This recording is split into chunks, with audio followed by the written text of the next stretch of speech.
This tutorial is for the coaxial sample test, or any test where you want to be rendering a body of particles as a cohesive fluid rather than individual points. The first thing I do is create a large flat surface to place our particles on top of. Right now, I'm looking at it from the side in order to move it down so it's not in the way of the particles. Since that original object was a 1 by 1 by 1 cube, we can look at the fact that it's been scaled by 1/10 of its original length in the z direction and move it down 1/10 of a meter so that the top of the surface is flush with the origin. The next thing I do is import one of my PLYs.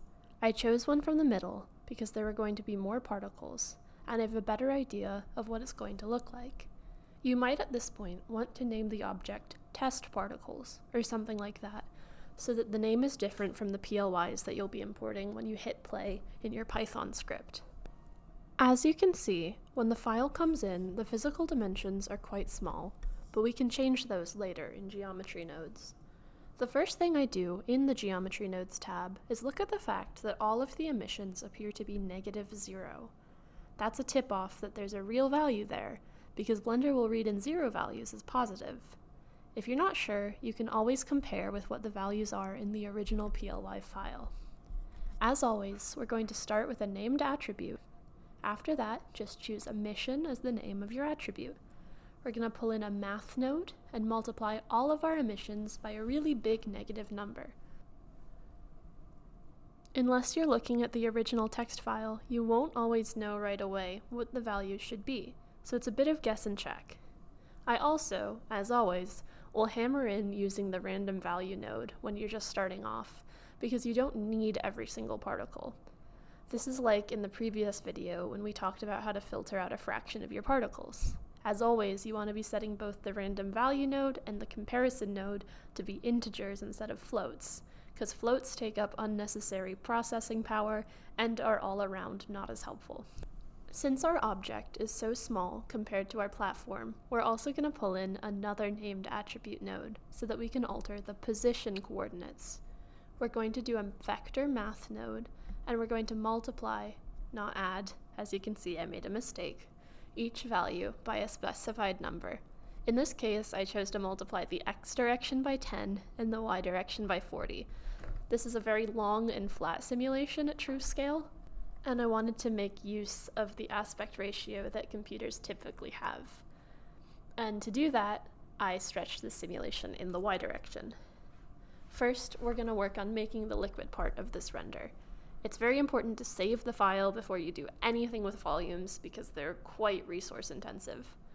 I never like to add a points to volume node without also adding a volume to mesh node because Blender is built to deal with surfaces and not volumes. If you try to make a volume that's too high resolution, you can end up crashing the program. You can see I'm sort of inching my points to volume node up bit by bit because I don't want to put too much of a strain on my computer, especially since this recording software is currently taking up a chunk of my memory. I also added the Set Shade Smooth node, and that sort of makes it look more bubbly and droplet-y without actually changing the locations of any of the vertices. I'm also going to add a node called Merge by Distance, and that is going to be how I mimic the surface tension of a terrestrial liquid. Like, maybe if two vertices are really close to each other, they're actually going to want to be part of the same droplet instead of separate ones. One thing I will point out is that when combining Set Shade Smooth with this Combine Vertices node, it can actually create these weird black triangles on the surface of your liquid. It has something to do with what's called the face normals of the surface pointing in the wrong direction, and Blender doesn't know how to shade them properly. I have yet to find a fix for it, but I'm going to try and work on it in the coming weeks, months. Luckily, they're quite small, and they're not a huge proportion of your entire shape, so it's not a big deal if your camera is far away enough. The next thing I'm going to talk about I actually learned from a different YouTube video, which I am going to link to in the description. We're going to pull in a node called Edge Vertices, and what that's going to do is basically get us the information about all vertices that share an edge. Basically, the idea is to take the average of those locations between 2 points and move both of those vertices towards that midpoint. We're going to use the vector math node to add the two values together, and we're going to scale them by a factor of 1/2, which is another vector math node. Finally, we're going to add a set position node, and we're going to set that position of all of those vertices that we've got the information from to be the average value between them. And you can already see in my viewport that it looks pretty smooth. The person who came up with this also figured out that you can stack this smoothing effect multiple times, and you can do that just by pulling in another set position node and connecting the position purple input to the output of that original scale node. You can do this as many or as few times as you want and decide whether you like the result. Another useful feature is that you can mute nodes, either by hitting the M key or by right-clicking, and it's one of the drop-down options. You can see what a node sequence will look like with or without that node, and it's really useful for deciding if you want nodes to happen before or after one another. One other thing I'd like to do that uses up a lot of computing power is the subdivision surface node, and I like to place it right after that merge by distance. Basically, it breaks up every face into a couple of smaller faces so that when you make changes to all of the vertices, it's more finely resolved across the entire surface. Again, it's important to save before you make these choices rather than after, because it can be slow and you might have to close down Blender and you'll lose progress. Now, all we have to do at the end is set the material. Unfortunately, we don't have that yet, so I'm going to walk you through what I chose in the shading node. The material I ended up using was from the Blender Kit add-on. Basically, you go to the sphere icon to look at materials, and I used the first one that came up when I searched ice. The reason I chose ice instead of water was because ice can be more cloudy. It's not crystal clear, and sometimes it can have a little tint to it, which are all things I wanted in this plasma slurry of particles. I wanted something that was going to be a little bit more opaque as well. And if you want your changes to actually appear in your viewport, you will have to go back to geometry nodes and choose that ice material in the set material node.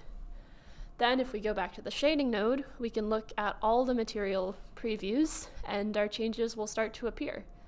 I chose to have it be a sort of cloudy yellow instead of blue to show electricity. I also messed around with the color ramp. In this case, white relates to the roughness, and that dark gray is something that's pretty smooth. And you can move them back and forth. Having more dark gray will mean that it's a smoother surface, and having more white will make it rougher. It's important to remember that in computers, white has a value of 1 and black has a value of 0. So it's, again, setting roughness to 1 or roughness to 0. I'm also looking for things that say scale or detail, and that's a way that you can choose how big features and details are. As always, it's really trial and error, but try to find something that works for you. There's not always a perfect solution. The next thing we're going to do is work on the bright centers of every drop of water. Go back to geometry nodes, and we're actually going to unclip all of those nodes we just worked on. Later on, we're going to combine them all back together again, but for now, I like to have my viewport show exactly what I'm working on, not what I've already completed and I'm happy with it. The first node we're going to pull in is a mesh to points node and a realize instance node. As with the volume, I like to put realized instances right after instance on points because it can make Blender run a lot faster. With our cube, like in the previous video about geometry nodes, I'm just going to bring in one input value node so I can change all the side lengths at once instead of individually. This node sequence is pretty simple, so all that's left to do is set the material. As before, we can't actually choose anything because there's no material for us to set yet. If we go back to shading, this one is not from Blender Kit. I found it was actually pretty simple to do on my own. I just went into the base material, the default, and I used a named attribute node to deal with our customized emissions. We're going to use the vector spot of that named attribute input node. Even though it's only a scalar, Blender doesn't really know the difference. We're going to pull in the color ramp node, and that's basically a graphic designer's way of creating a gradient out of numbers. Remember that black has a value of 0, while white has a value of 1, so we're basically mapping all of our emission values onto a smooth gradient for emission strength. Here is my disclaimer that I will add that I accidentally changed the wrong node. You can see earlier I set the cores and the table surface to have the same input slot, which meant that I was changing them both at once. It caused a couple of problems down the line with the surface looking really bright as well. So it's kind of my fault for naming something material and material 0.001. One thing I also wanted to notice is that I brought in these math nodes, and I said I did multiply, but I actually did add. You should do multiply. The add was my mistake. Back to the tutorial. It's interesting to mention that you can have different math nodes related to how your emission strengths appear when mapped with the color map. So in this case, you can use a multiply node, that's the most simple, but you can also bring in logarithms and exponents, and that's how you can, say, map emission to a log scale instead of a linear scale. It's really useful if something is crazy bright and something is not, and you want to map them on the same scale. The final thing, which is pretty cool, is join geometry. It's basically going to take all of the object surface vertices and etc. from both the different geometries and bring them all into one. It's not going to look especially good in the Eevee render because Eevee doesn't understand that surfaces can be see-through. I'm going to save my project before bringing it into Cycles. So in Cycles, it's pretty bright, pretty intense, but that's a problem we can fix. One thing that I think could be the solution to this, and I'll repeat that Blender is about thinking of creative problem-solving strategies. There's not always going to be an obvious way to fix something, and my first thought was, oh, it's bright. What did I create that emits light? It's the cores. So I'm going to try and make them a bit less bright. When I drop the cores emission down, you can see the red isn't really what's causing this problem. So my next plan is to check out the ice material. In the ice settings, we can see that it's set to an emission strength of 1, which is maximum. So if we drop that down to 0, the ice itself will not be giving off any light.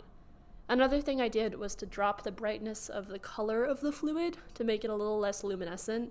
That's more of a, color setting than an actual brightness.